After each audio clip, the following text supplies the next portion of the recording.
There are always going to be moments where you feel as though a story is being told about some caricature of you that actually has nothing to do with you. And that can be really hard to reconcile.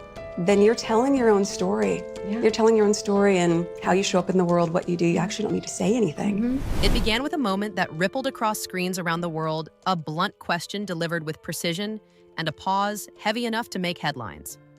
A single phrase, sharp as glass, reignited one of the most whispered mysteries in modern celebrity culture. When an American broadcaster with a reputation for unfiltered commentary looked into the camera and asked whether Meghan Markle was truly 44 or over 50, the question did not land as idle gossip. It detonated like a flash grenade in an already turbulent narrative. Because in a media landscape where every frame, every word, every official document is examined under a magnifying lens, even the smallest crack in a royal timeline can reveal something much deeper. What made this question so explosive was not the number itself, but what it implied. If a figure as globally visible as Meghan could be presenting a carefully edited version of her own life, what else within that story had been revised, reshaped, or quietly erased? Was this about vanity, privacy, or power? The speculation struck at the intersection of fame and control, the place where public image becomes indistinguishable from personal truth. Viewers who once consumed royal narratives as polished entertainment began to wonder how much of what they believed about the Duchess of Sussex had been orchestrated from behind the scenes. The controversy touched on more than curiosity. It reached into the psychology of modern celebrity. Across decades, Hollywood had seen performers shave years off their ages to preserve leading roles. But this case felt different. This was not an actress protecting career opportunities. This was a duchess enshrined in the most documented monarchy on earth, where every certificate, date, and signature is supposed to be carved into historical record. The contrast between royal formality and celebrity strategy was stark. Could both worlds coexist without contradiction? The digital sphere responded instantly. Social media threads lit up with timelines, side-by-side photographs, and scans of old university publications. Amateur sleuths began mapping birth years, graduation dates, and class rosters, searching for patterns that official biographies seemed to overlook. In a matter of hours, what began as a question evolved into a crowdsourced investigation. Algorithms rewarded engagement, and speculation became momentum. Each new clue, a photo here, a graduation announcement there, added oxygen to the blaze. What was once a faint rumor now pulsed like a living organism across platforms. Yet beneath the surface of entertainment gossip lay a deeper fascination with authenticity itself. In an age defined by curated identity and digital storytelling, the notion that a royal figure might have managed personal history to align with image struck a chord. People were not only questioning a number, they were questioning the nature of truth in an era where facts could be re-edited as easily as an Instagram post. Could an age discrepancy, if real, be dismissed as harmless image management? Or was it symbolic of a broader culture in which perception had replaced reality? The conversation soon spilled beyond celebrity pages. Major outlets that once hesitated to touch unverified rumors began contextualizing the story within larger cultural themes: the power of narrative, the politics of privacy, and the transformation of monarchy into media spectacle.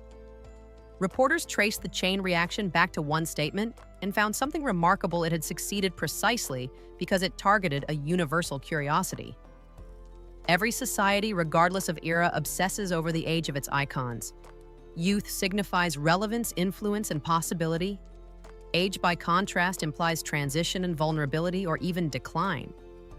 In that sense, the question was less about Meghan Markle herself and more about what she represented: the collision between human imperfection and the impossible standards imposed by fame. Observers noted how quickly the speculation gained the tone of an inquiry rather than scandal. Timelines were analyzed like forensic evidence. University yearbooks, alumni lists, and archived interviews became the fragments through which an alternative biography seemed to take shape. The power of the story lay not in proof, but in pattern, a repetition of small inconsistencies that invited interpretation. In the eyes of the audience, the mere existence of unanswered questions was enough to create a sense of mystery. And mystery in the digital age guarantees longevity. For cultural analysts, this marked a turning point in how celebrity narratives operate. The once linear biography, birth, education, career, marriage had become fluid editable and perpetually revised in response to public pressure. Meghan's story was being dissected not because it was unique, but because it symbolized this shift. Every photograph, every document, every headline became part of an ongoing negotiation between truth and perception. The real drama was unfolding not in the palace corridors, but in the collective imagination of those trying to reconcile the person and the persona. Each time the question resurfaced, it forced a reconsideration of what audiences truly know about the people they follow and what parts of that knowledge are carefully constructed illusions. The controversy surrounding Meghan's alleged age discrepancy became a lens through which the entire machinery of modern celebrity could be studied, its precision, its fragility, and its relentless dependence on control. By the time the story reached its first crescendo, the focus had already shifted from accusation to analysis. Commentators debated whether this fascination with personal details crossed ethical boundaries or whether it represented a legitimate attempt to demand transparency from public figures. Meanwhile, within the maelstrom, a strange irony emerged. The more tightly a life is managed, the more the world hungers to expose its hidden corners. And so the question that began as a provocative line on a talk show had grown into something far larger, a mirror reflecting both the subject and the society watching her. It was no longer just about whether Meghan Markle was born in 1981 or years earlier. It was about how stories are constructed, how they evolve, and how power operates in the age of spectacle. The deeper one looks into the puzzle, the stranger the numbers become. It starts innocently enough with a single university photograph from the early 2000s. The setting is Northwestern University, the light is soft, and the students pose with youthful ease. Yet among the smiling faces, one detail refuses to align the recorded ages of those present. As alumni listings later revealed, many of the classmates captured beside Meghan Markle were born in the early 1970s, placing them well into their 50s by 2025. If that photograph truly represents contemporaries, the timeline fractures. How could a woman officially born in 1981 have studied alongside peers nearly a decade older? Coincidence, perhaps. But as names repeat across clubs, events, and campus records, coincidence turns into pattern, and pattern invites suspicion. Such inconsistencies rarely remain dormant in the age of digital archives. Screenshots of alumni pages circulate across online forums, analyzed frame by frame like courtroom evidence. A group photo from a salsa club morphs from a token of nostalgia into a data point in an ongoing investigation. Each tag, each caption each year printed in the background becomes a piece of circumstantial proof. When patterns like this emerge, they often reveal not necessarily deception, but the fragility of historical documentation itself. Records once assumed to be fixed can shift subtly over time, updated by institutions, altered by privacy requests, or edited for consistency. Yet the public rarely distinguishes between administrative adjustment and narrative manipulation. Every inconsistency reads as intrigue. Further examination of these academic fragments only deepens the paradox. Reunions decades later show the same names, resurfacing the same faces, gathered now comfortably within their early 50s, while Meghan's official timeline would position her almost a generation behind them. The gap seems too wide to ignore and yet too ambiguous to confirm.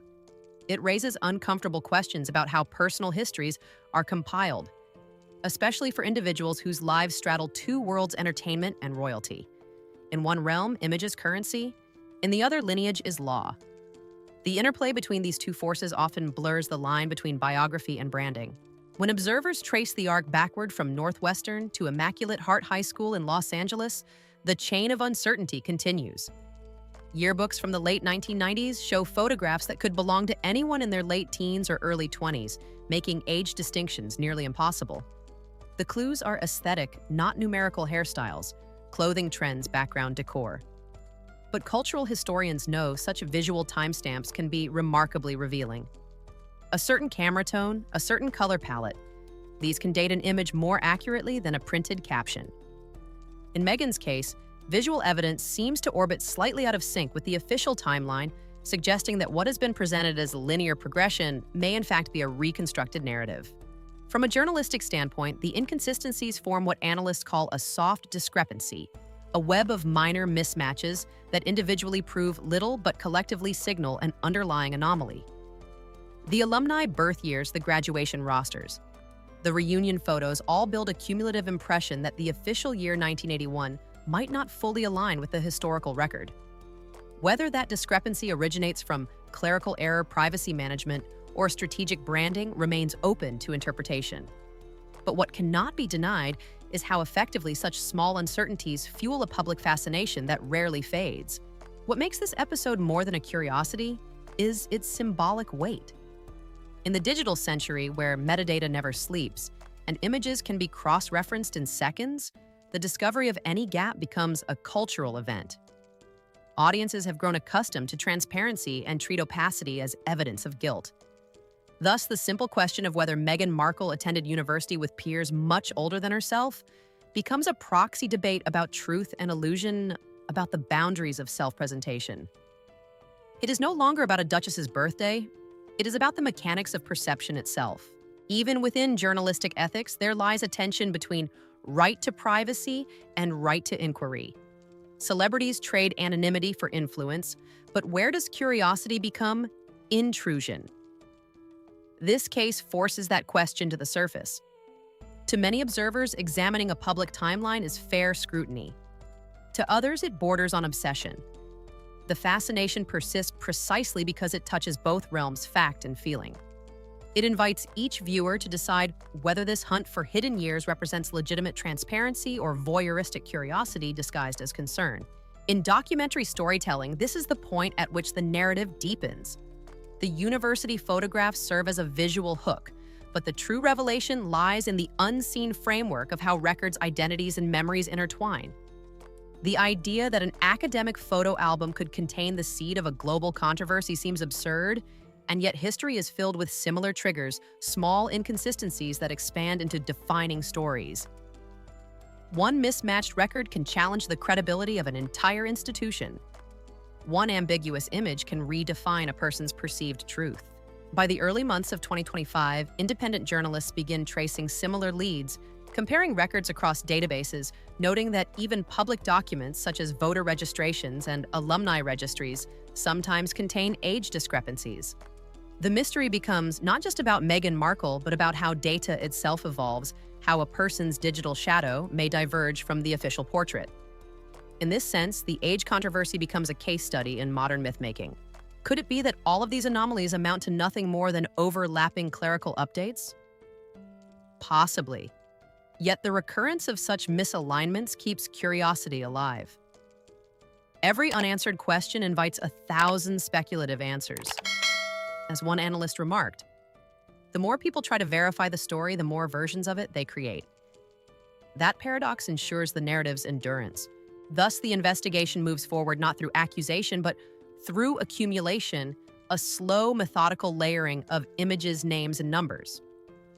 The deeper one digs, the clearer the pattern becomes. This is not merely a story about a birth date. It is an inquiry into how modern culture constructs and defends its myths, even when the evidence refuses to stay still. The mystery surrounding Meghan Markle's timeline deepens when the trail of paper meets the quiet corridors of bureaucracy. In the spring of 2019, days after the birth of Archie Harrison Mountbatten Windsor, a document that should have remained a simple record of lineage suddenly became a source of intrigue. Royal birth certificates are normally unassailable, archived, preserved, and never revised without reason. Yet in this case, something unexpected occurred. The record was altered. Where once the mother's name appeared as Rachel Meghan, Her Royal Highness, the Duchess of Sussex, a subsequent version erased the given names entirely, leaving only the title. The explanation offered by the palace that the edit was a matter of administrative consistency sounded plausible. But to observers who had already noted the inconsistencies in earlier records, it appeared as confirmation that official documents could indeed be rewritten quietly and without acknowledgement.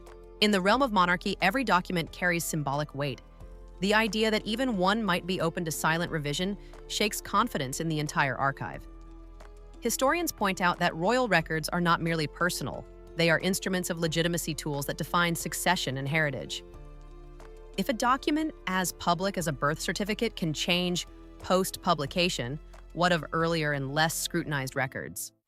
What if revisions were not recent, but historical, conducted long before fame brought scrutiny? These questions propel the narrative beyond gossip into the territory of institutional accountability. The pattern of selective alteration extends beyond royal paperwork. When researchers trace Meghan's public records prior to her marriage, they encounter a digital mosaic that seems curated rather than comprehensive. Employment histories contain brief, ambiguous entries. Interviews from early acting years mention dates that shift subtly depending on the outlet. Even archived web pages display inconsistent timestamps. To a casual reader, such variations may appear harmless.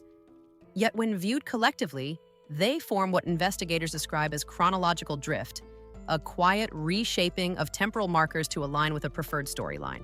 At the center of this phenomenon lies the birth date itself, August 4th, 1981. It appears everywhere on biographies, press kits, and royal communications, repeated so often that it feels immovable. Yet conflicting data points persist. Alleged classmates recall graduation years incompatible with that date.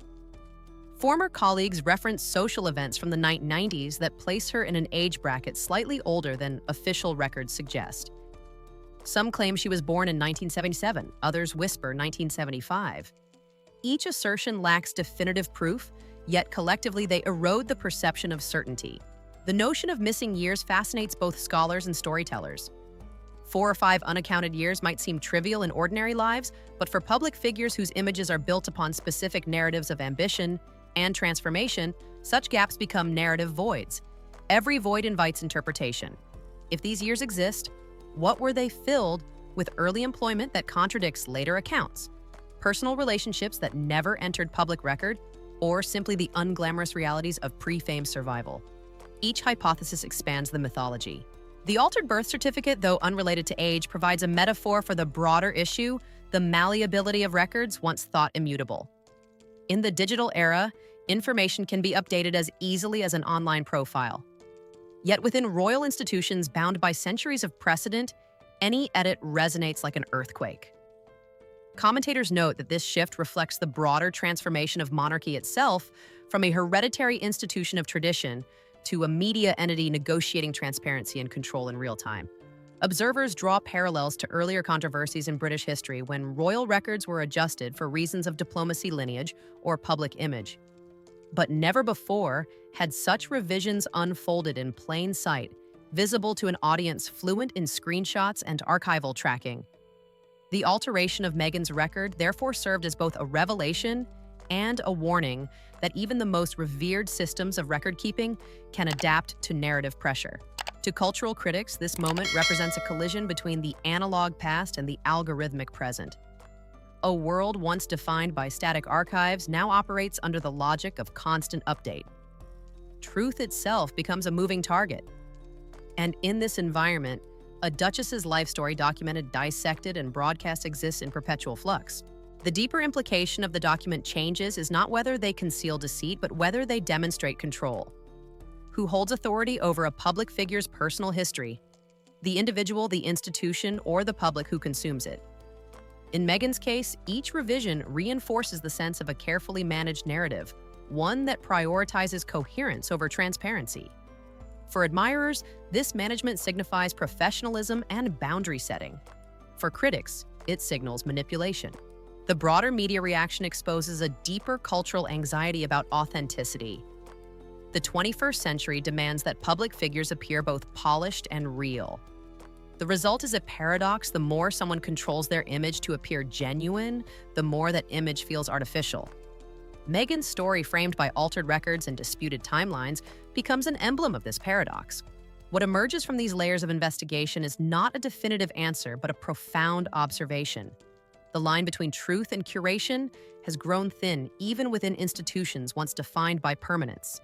Each updated document, each missing date, each amended name chips away at the assumption that history is fixed. The result is a new kind of narrative uncertainty, one that thrives precisely because it cannot be resolved. In the end, the story of the altered certificates is less about what was changed and more about what the change represents, the acknowledgement that even the most official stories can evolve under pressure. The Duchess of Sussex's biography, like the monarchy itself, stands as a living text, revised, interpreted, and contested in real time by a world that refuses to let any mystery rest. When the documents fall under scrutiny, attention naturally shifts toward the visual record, the photographs, videos, and archival images that collectively define a public life. In Meghan Markle's case, these images do not flow freely through time, as one might expect. They appear instead in tightly controlled bursts, as if curated from behind an invisible curtain. Every reappearance feels deliberate, every frame carefully chosen to reinforce a narrative. Observers note a distinct rhythm when questions about her past or her age intensify. An image surfaces perfectly timed, perfectly polished, answering one question while raising another. Consider the portrait from Immaculate Heart High School. The year is 1999, the pose immaculate, the lighting soft, yet precise. It looks more like a magazine cover than a student photograph. This single frame has traveled the internet for years, reappearing whenever speculation over her background gains traction. At first glance, it is a picture of innocence, of ambition, of youth. Yet, under closer inspection, it becomes a tool, a curated artifact in a narrative of consistency. Every time that image resurfaces, it reinforces the established timeline, subtly reminding viewers where they are meant to place her within history. But something else stands out. Unlike most celebrities whose childhood photos spill across social platforms through classmates or public archives, Meghan's images emerge with uncanny coordination. A group shot here, a candid there, each coinciding with a major media moment, the release of a royal biography, the premiere of a Netflix series, a new legal development, or a contentious interview. Cultural analysts interpret this as evidence of narrative management, a term describing how public figures control the circulation of their own history. The effect is subtle, yet powerful by deciding which memories re-enter the public sphere, and when a person shapes not just perception, but chronology itself. This practice, though not unique, takes on special significance when applied to royalty. For centuries, the British royal family maintained its mystique through control of imagery. Official portraits, staged appearances, ceremonial photographs. In Meghan's era, the same principle persists, but the tools have changed. Where once oil painters shaped perception, now digital archives and publicists perform the same task, maintaining precision across global networks. The royal image remains a carefully constructed illusion, only now sustained through algorithms rather than brushstrokes. The coordination becomes clearer when examined through data analytics. Media monitoring reveals that searches for Meghan's early life photos surged during periods of controversy. In response, specific images trend across news platforms within hours. This symbiosis between curiosity and release is no accident. It reflects a media ecosystem finely tuned to sustain attention while controlling narrative risk. The strategy ensures that the past, however contested, remains anchored to familiar visuals rather than unverified alternatives. Such calculated releases also highlight how the boundaries between personal memory and public messaging have blurred.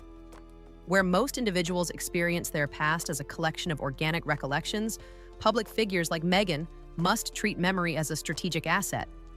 Each image, each anecdote, each archival document functions as currency within a market of perception. Authenticity becomes both commodity and camouflage, a way to appear transparent while concealing the mechanisms that create the illusion. This dynamic reaches its most cinematic form during major public events. When the Duchess reappears in documentaries or interviews, the accompanying montage often draws from the same limited pool of photographs: high school portraits, graduation moments, early acting stills. Repetition solidifies identity. The more often these images appear, the more they become synonymous with truth. Audiences internalize them as evidence of stability, forgetting how carefully selected they are. Visual historians compare this phenomenon to narrative, anchoring a process where specific images are deployed to stabilize a story threatened by contradiction. The image functions like a lighthouse fixed, shining across turbulent seas of rumor. Each resurfaced photo reassures, directing attention away from gaps in the timeline. But the very precision of this control invites skepticism. If there is nothing to hide, why the choreography? Why do the same photos re-emerge perfectly timed to counter speculation? The answer may lie in the delicate balance between privacy and publicity. For individuals living within the gravitational pull of the British monarchy, total transparency is neither possible nor desirable. Too much openness risks scandal. Too little invites suspicion. The result is a strategy of selective revelation enough to satisfy curiosity, but never enough to close the case. It is a dance between exposure and concealment, performed under unrelenting global scrutiny. The orchestration of Meghan's public imagery mirrors broader transformations in how modern celebrity is managed. In an age where personal archives can be weaponized, control becomes a form of self-preservation. Photographs are not memories, they are defenses. And in Meghan's case, every reissued image feels like a shield raised against the noise of speculation. Yet the very perfection of this control raises philosophical questions about authenticity itself. Can an image curated to defend the truth still be considered genuine? Or does the act of curation transform truth into performance? When audiences engage with Meghan's story, they are no longer merely spectators. They are participants in a collective reconstruction of memory. Every click, every repost, every debate extends the life of the myth. Ultimately, the orchestration of imagery reveals a paradox at the heart of modern royalty transparency, engineered through control. The public believes it is glimpsing reality when, in fact, it is witnessing a masterclass in narrative management. And as long as curiosity persists, the cycle will continue: controversy igniting interest, demanding images, reinforcing myth. Through this lens, Meghan Markle's visual history becomes more than biography.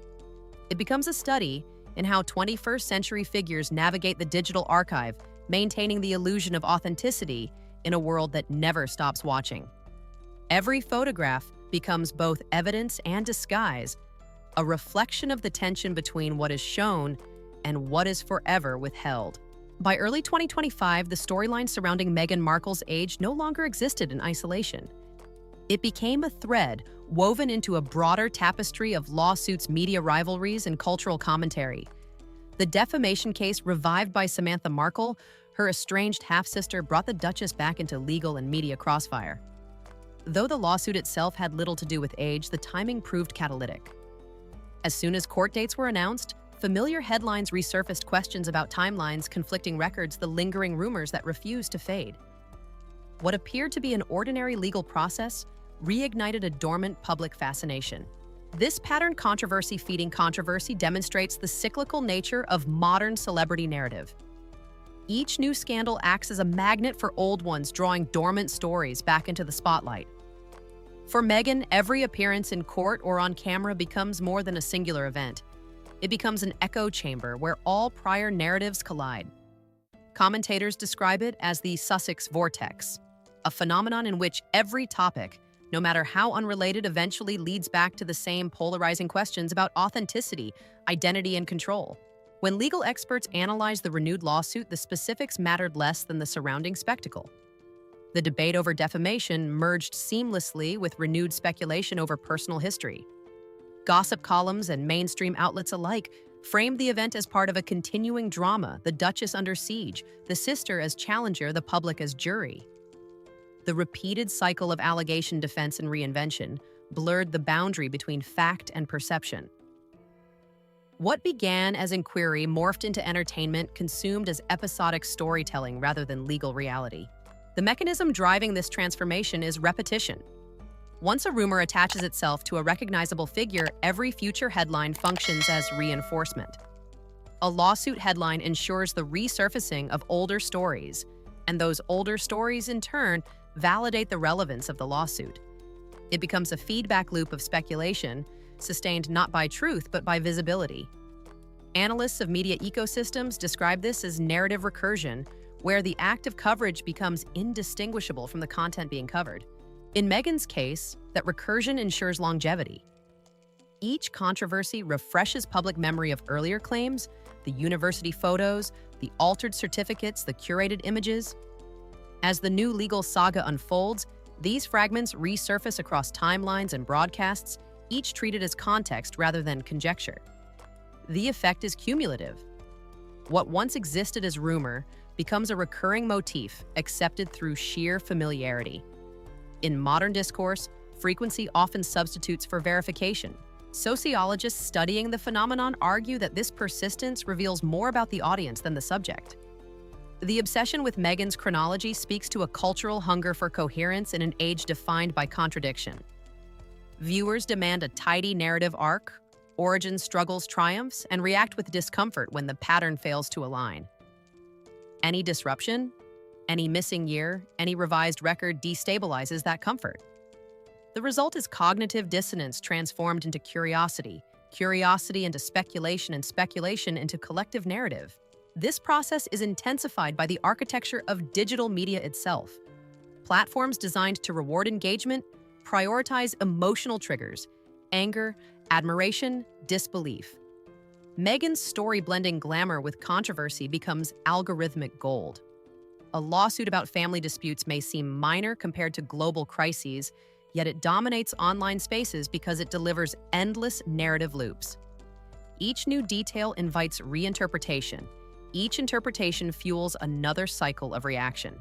The legal proceedings of 2025 illustrate this perfectly.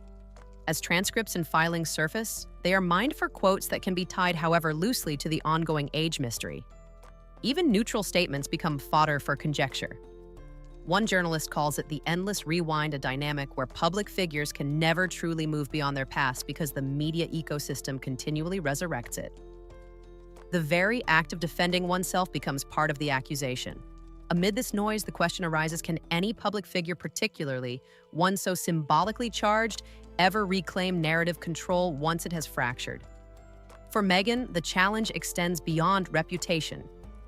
It is about ownership of identity in a world that refuses to let her story rest. Every attempt at clarification, whether through interviews, documentaries, or legal filings, appears only to deepen the fascination. Each explanation becomes another chapter rather than an ending. Observers compare the dynamic to mythology rather than journalism. In myth, a figure's meaning evolves through retelling, adapting to the needs of the audience. The Duchess of Sussex, willingly or not, has become such a figure. Her story now functions as a mirror through which society projects anxieties about truth, privilege, and power.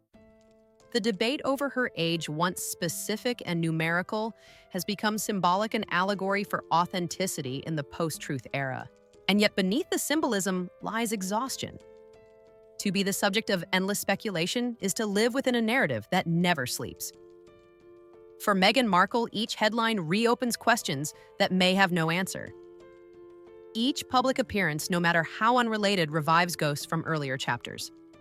It is the paradox of visibility. The more one seeks to clarify, the less one is believed. By mid-2025, the lawsuit remains unresolved, but the surrounding media storm has already achieved what no verdict could: the transformation of speculation into permanence. The age question, though unverified, endures not because of proof, but because it has become too familiar to forget. Once a rumor attains the texture of memory, it ceases to be questioned. It simply exists embedded in the collective imagination. This is the true power of modern myth-making, not the fabrication of lies, but the repetition of ambiguity until it feels like truth. And in that sense, the Duchess of Sussex's story, magnified, dissected, and endlessly replayed, has become a study in how modern fame turns mystery into momentum. By the time the controversy reached its final crescendo, it no longer revolved around a simple question of age. It had become a study in how modern fame operates, how a person's identity transforms into a public construct shaped and reshaped by perception. The debate over whether Meghan Markle was born in 1981 or years earlier evolved into something symbolic, a mirror reflecting society's uneasy relationship with truth in the digital age. The facts mattered, but the meaning mattered more. The pattern was unmistakable. A photograph with older classmates, a document amended post-publication, a lawsuit reigniting dormant theories. Each event followed the same rhythm: a spark of speculation, a burst of coverage, a period of silence, and then resurgence. Over time, these cycles merged into a singular, self-perpetuating story. For those watching from afar, the Duchess became less a person and more a narrative vessel, an ongoing experiment in how far the public can stretch a mystery before it breaks. The power of this mystery lies not in evidence, but in endurance. Rumors fade when they lose tension. But this one adapts, reinventing itself with every new context. Even in the absence of new information, the pattern of recurrence sustains belief. To sociologists, this reflects a phenomenon known as narrative inertia, when a story once embedded in public consciousness continues moving under its own momentum independent of fact. Each reappearance feels inevitable because the audience subconsciously expects it. Yet beneath this spectacle lies a sobering truth about visibility. Modern celebrity, particularly royal celebrity, requires constant negotiation between transparency and self-protection. Too much openness invites invasion. Too much distance breeds suspicion. Meghan's journey demonstrates this paradox vividly.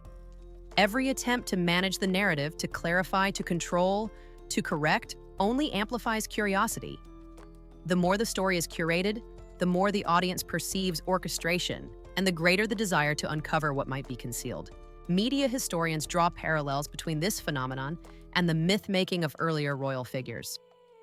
For centuries, monarchies relied on mystique to maintain authority. The modern digital monarchy, however, faces an inverted challenge. Instead of concealing too much, it must reveal just enough to remain relatable. The Duchess of Sussex stands at that intersection, caught between centuries-old tradition and 21st century transparency.